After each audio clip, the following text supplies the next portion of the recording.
ओम शांति सभी divine souls का आज की मुरली मंथन में स्वागत है। बहुत बहुत स्वागत है। आज हम लोग 4 फरवरी 1969 की मुरली को बहुत ही अच्छे से समझेंगे। और मुरली का टाइटल है होली के शुभ अवसर। तो आज बाबा कहते हैं, आज आपकी खास होली है क्या? होली कैसे मनाई जाती है? होली मनाने आती है? काम की होली कौन सी है? वर्तमान पाठ अनुसार होली कैसे मनाएंगे? वर्तमान समय कौन सी होली मनाने की आवश्यकता है? होली में कई बातें करनी होती है, लग भी जाता है, जलाया भी जाता है और साथ साथ श्रृंगारा भी जाता है और कुछ मिटाना भी होता है। जो भी बातें होली में करनी है वो सभी इस समय चल रही है। जलाना क्या है, मिटाना क्या है, रंगना क्या है और श्रृंगारना क्या है, ये सभी कर लेना, इसको कहा जाता है होली मनाना। तो बाबा ने कुछ सवाल पूछे हैं इसमें, जैसे कि मिटाना क्या है, रंगना क्या है, जलाना क्या है, श्रृंगारना क्या है। तो इन सभी का मतलब हम लोग समझेंगे आज के इस विशेष मुरली मंथन में। अगर इन चारों बातों में से कहीं कमी है तो मनाना नहीं कहेंगे।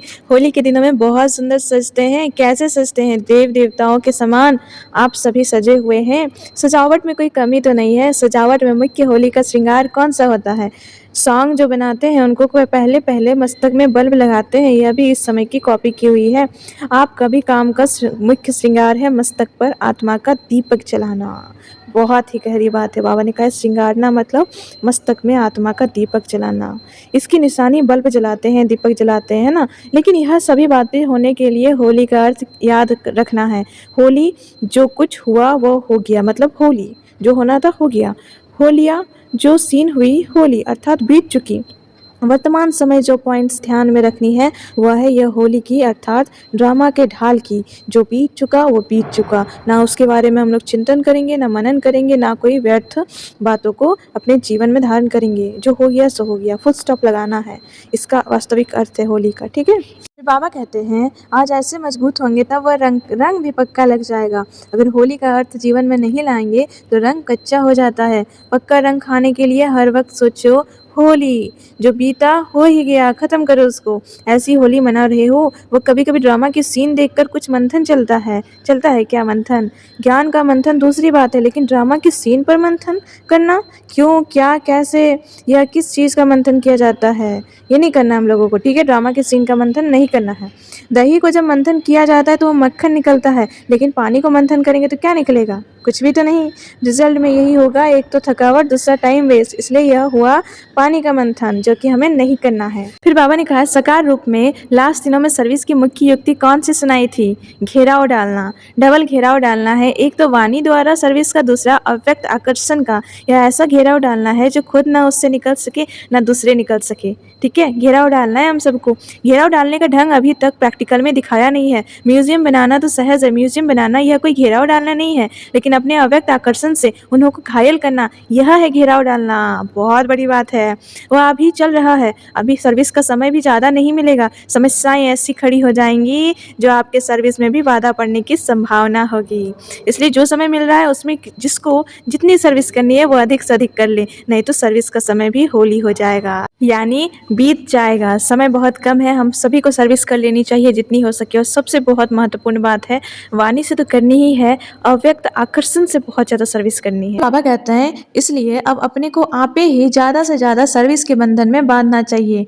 इस एक बंधन से ही अनेक बंधन समाप्त हो जाएंगे। अपने को खुद सर्विस ईश्वरीय सेवा में लगाना चाहिए, औरों के कहने से नहीं। औरों के कहने से क्या होगा? आधा फल मिलेगा। आधा किसे मिल जाएगा? उनको मिल जाएगा, क्योंकि जिसने कहा अथवा प्रेरणा दी उनकी भागीदारी हो गई ना।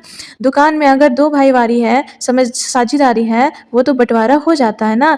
एक है तो मालिक हो रहता है। इसलिए अगर किसके कहने से करते हैं तो उस कार्य में भाईवारी हो जाती है, और स्वयं ही मालिक बन करके करते हैं तो सारी मिल्कियत के अधिकारी बन जाते हैं। इसलिए हर एक को मालिक बनकर करना है, लेकिन मालिक बने के साथ साथ बालकपन भी पूरा होना चाहिए। फिर बाबा कहते हैं कहाँ कहाँ मालिक बनकर खड़े हो जाते हैं, कहाँ फिर बालक होकर छोड़ देते हैं। तो ना छोड़ना है ना पकड़ना है। पकड़ना अर्थात जिद से नहीं पकड़ना है। कोई चीज़ को अगर बहुत जोर से पकड़ा जाता है तो उस चीज़ का रूप बदल जाता है ना।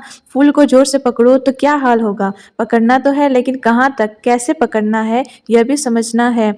या तो पकड़ते अटक जाते हैं, वह छोड़ते हैं तो छूट जाते हैं। दोनों ही समान रहे, यह पुरुषार्थ करना है। जो मालिक और बालक दोनों रीति से चलने वाला होगा, उनकी मुख्य परख यह होगी। एक तो निर्माणता होगी, उसके साथ निरंकारी निर्माण और साथ-साथ प्रेम स्वरूप। ये चारों ही बातें उनके हर चलन में देखने में आएँगी। अगर चारों में से कोई भी कम है तो कुछ स्टेज की कमी है। इन महावाक्यों से बाबा हमें बहुत ही गहरा संदेश देना चाहते हैं। हम एक एग्जाम्पल लेते हैं हाथी का। जिस प्रकार एक हाथी को बहुत ही अच्छा clear point of view idea होता है कि कहाँ हमें शक्ति का प्रदर्शन करना है और कहाँ कहाँ हमें नम्रता से काम करना है। जैसे वह एक हाथी अपने सूंड से एक बच्चे को उठाता है तो कितने प्यार से उठाता है, लेकिन अगर वही हाथी एक पेड़ को उखाड़ता है तो कितनी शक्तियों के साथ उखाड़ता है। तो ये उनमें एक पावर रहता है, ये उन्हें पता होता है कि कहाँ हमें नम्रता दिखानी है, कहाँ हमें शक्ति का प्रदर्शन करना है। तो आज की मुरली के विशेष पॉइंट यही समाप्त होते हैं और ये प्यारी सी मुरली हमें सुनाने के लिए, इतनी अच्छी शिक्षा देने के लिए बाबा का शुक्रिया बाबा, शुक्रिया बाबा। ओम शांति।